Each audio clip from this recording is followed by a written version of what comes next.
அனைவருக்கும் வணக்கம். நான் உங்கள் குரு தங்கராஜன். ஏஜேஎஸ் அப்பா ஜோதிட சூத்திரம், ஏஜேஎஸ் ஆத்மா ஜீவா சரீரா முறையில் திருமண பொருத்தம் பார்க்க, ஜாதக பலன் பார்க்க 64 விதிகள் திருமண பொருத்த திறவுகோல்.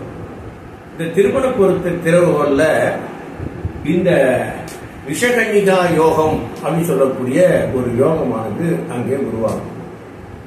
இது முக்கியமா வருஷத்துல 3 நிலைகள்ல உருவாகுது. அந்த 3 நிலைகள்ல கார்த்திகை மாசத்துல ஒரு நிலை அப்படிங்கிறது உருவாகுது. 2வது மார்கழி மாசத்துல ஒரு நிலை உருவாகுது. 3வதாக ஆடி மாசத்துல ஒரு நிலையானது உருவாகுது. இப்போ நம்ம ஏற்கனவே கார்த்திகை மாசத்துல உருவாகக்கூடிய அந்த விஷகன்னிகா யோகத்தை பற்றி 975வது வீடியோல நம்ம பார்த்தோம்.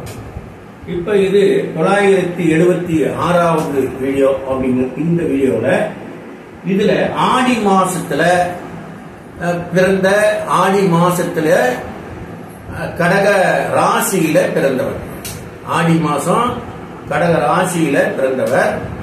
பாத்தீங்கன்னா ஆடி மாசம் 4ஆம் தேதிக்கு பிறகு ஆடி 18 அப்படி சொல்லக்கூடிய அந்த 18 தேதிக்குள்ளார பிறந்தவங்க.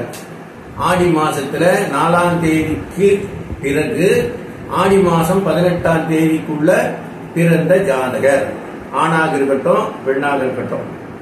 அப்ப அந்த ஆடி மாசத்துல பிறந்து அது ராசி, அந்த கடகராசி அப்படி சொல்லக்கூடிய அதுவே ராசியாகவும் இருந்து, கடகராசியாகவும் இருந்து, அதிலே அவர்கள் ஆயில்யம் நட்சத்திரத்தில், கடக ராசியில உங்களுக்கு புனர்பூசம், பூசம், ஆயில்யம் 3 நட்சத்திரம் இருக்கு. அதுல கடகராசியில, அதாவது ஆடி மாசத்துல கடகராசியில ஆயில்யம் நட்சத்திரத்திலே பிறந்து சனிக்கிழமையாகவும் இருந்து துவிதி திதி, துவிதினா அமாவாசைக்கு அடுத்த நாளுக்கும் பிரதமை துத்தியை. அப்ப அமாவாசை, அதுக்கு அடுத்தது பிரதமை, அதுக்கு அடுத்தது துவிதி.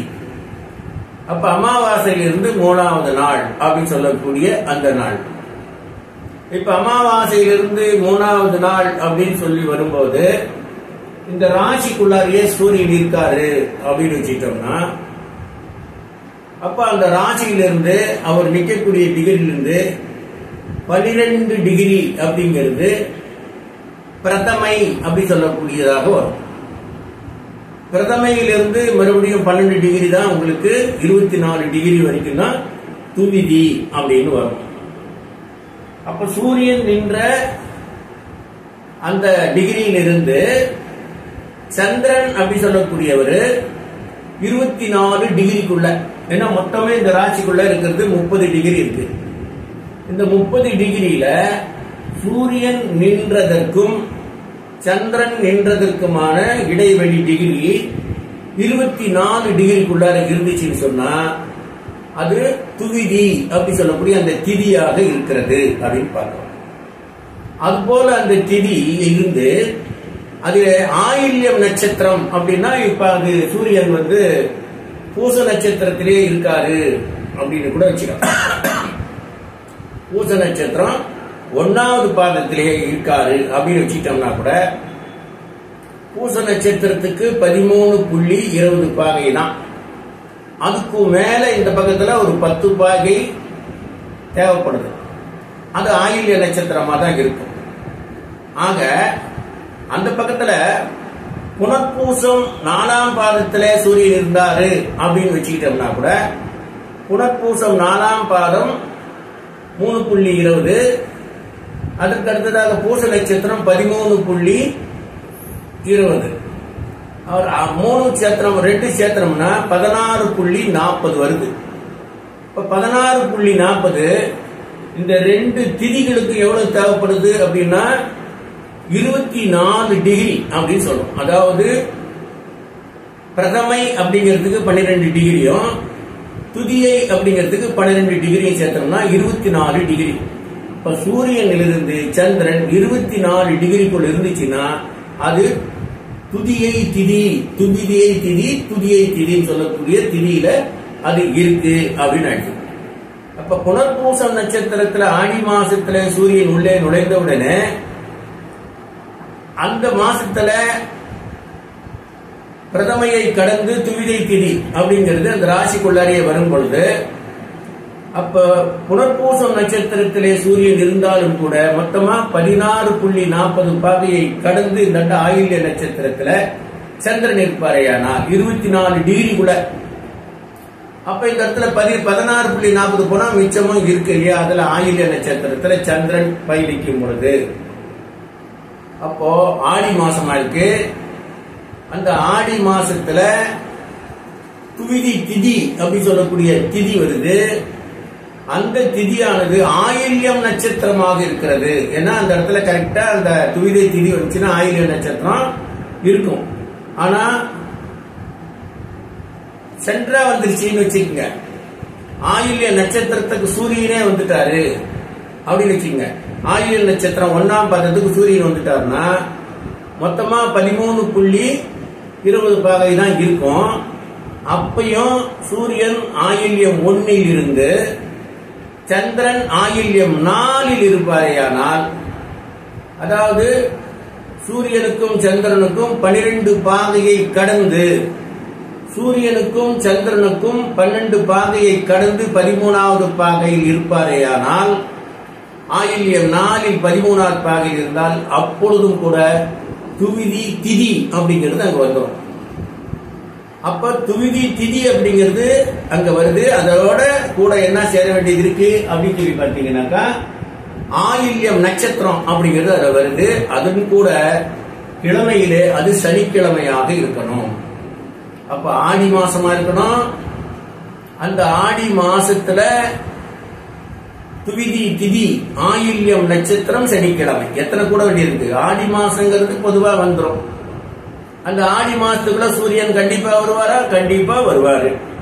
அதுல எந்த சந்தேகமும் இருக்க வாய்ப்பே இல்லை. ஆனால் அந்த ஆடி மாசத்துக்கு 30 நாள் இருக்கிறதுனால அந்த 30 நாள் அப்படிங்கிறது ஒரு அமாவாசை ஒரு பௌர்ணமி ஆகிய இரண்டையும் அந்த சூரியன் சந்திப்பார். ஆடி மாசத்துல 30 நாள் இருக்கு. அப்போ 30 நாள் அப்படின்னு சொல்லக்கூடியது திதிகள் அப்படின்னா 15 திதிகள், 30 திதிகள் இருக்கு. அந்த 30 திதி அப்படிங்கும் போது ஆடி மாசத்தில் சூரியன் இருக்கும் பொழுது ஒரு அமாவாசையையும் ஒரு பௌர்ணமியையும் சந்திப்பார் அப்படின்னு வருது. அப்போ அது மாதிரி அமாவாசைக்கு அடுத்து 2ஆம் நாள் அப்படின்னு வருதுங்க. அமாவாசைக்கு அடுத்த 2ஆம் நாள் அப்படிங்கும் போதுதான் இந்த விதியானது உருவாகும். துதியை திதி அப்படிங்கிறது வருது. ஆயில்யம் நட்சத்திரம், சந்திரன் ஆயில்யம் நட்சத்திரத்தில் இருக்கிறார். அதற்கு அடுத்ததாக அந்த பிறக்கக்கூடிய கிழமை சனிக்கிழமை. அப்ப சனிக்கிழமை ஆயில்யம் நட்சத்திரம், துதியை திதி. அந்த காலத்தில் பிறந்த ஆணாக இருந்தாலும் பெண்ணாக இருந்தாலும் அவர்களுக்கு விசகன்னிகா யோகம் என்று சொல்லக்கூடிய ஒரு தோஷம் உண்டாகிவிடுகிறது. அந்த தோஷத்திற்கு பெண்ணாக இருந்தால் கணவன் அமைவதில்லை, திருமணம் நடப்பதில்லை. அப்படி திருமணம் நடந்தாலும் அந்த கணவனோடு அந்த பெண் சேர்ந்து வாழ்வதில்லை. ஆணாக இருந்தாலும் திருமணம் தடைபடும். அப்படி மீறி தடைப்பட்ட திருமணத்தை நடத்தினாலும் அந்த கணவன் மனைவி சேர்ந்து வாழாமல் பிரிகிறார்கள். அப்படி ஏதேனும் தெய்வீக வசத்தால் அவர்கள் சேர்ந்து வாழ முயற்சித்தால் அவர்களுக்கு பிள்ளை இல்லாமல் போய்விடுகிறது. அப்படிப்பட்ட மிக கடுமையான தோஷம் தான் இந்த விஷகன்னிகா யோகம் அப்படின்னு சொல்லப்படுது.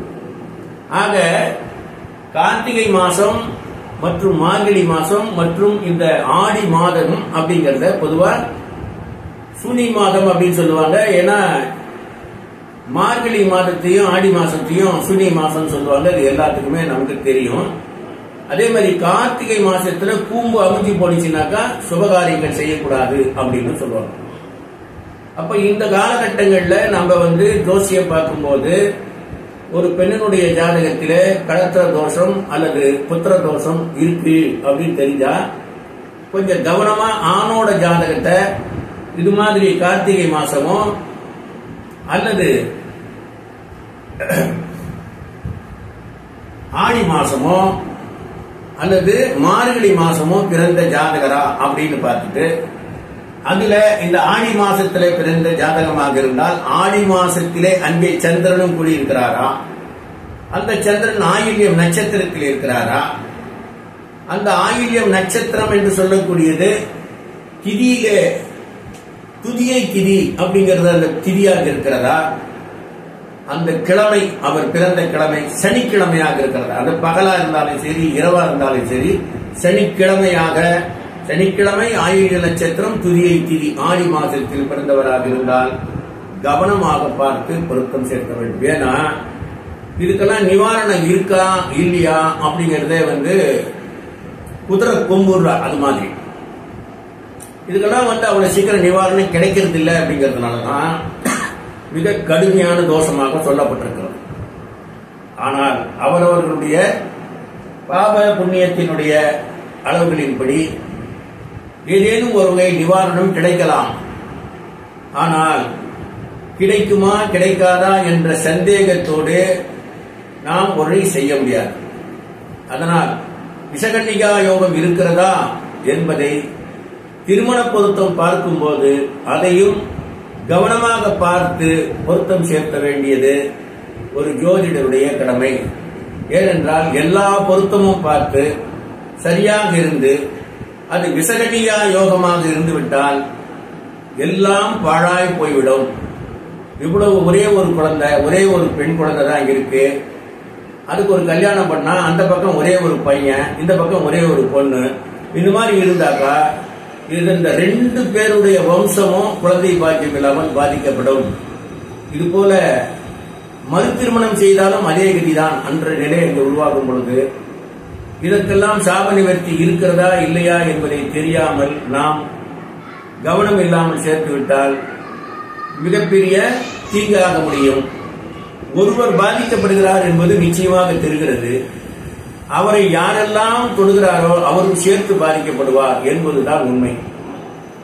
ஒருவரை நாம் காப்பாற்ற போய் நாமும் அந்த சுழலிலே சிக்கிக் கொள்ளக்கூடாது என்ற விதியின் அடிப்படையில் தான் இதை எச்சரிக்கையாக பார்க்கப்படுகிறதே தவிர நாம் அவர்களுக்கு உதவி செய்யக்கூடாது என்பதை சுழலில் மாட்டிக்கொண்டவரை மீட்க வேண்டுமானால் இவரும் சுழலுக்குள்ளே போய்விட்டால் இவரையும் சேர்த்து அந்த சுழல் இழுத்துக் கொண்டு உள்ளே போய்விடுமே தவிர அதிலிருந்து மீட்டுக் கொண்டு வர முடியாது. ஏனென்றால் சுழல் என்பது யார் சிக்கினாலும் அவர்களை உள்ளே கொண்டு போய்விடும் என்பதை நீங்கள் கவனத்தில் கொண்டு வரக்கூடிய காலகட்டங்களிலே திருமண பொருத்தம் பார்க்கும்போது இதையும் கவனத்தில் வைத்துக் கொள்ளுங்கள் என்று உங்களுக்கு நான் நினைவுபடுத்துகிறேன்.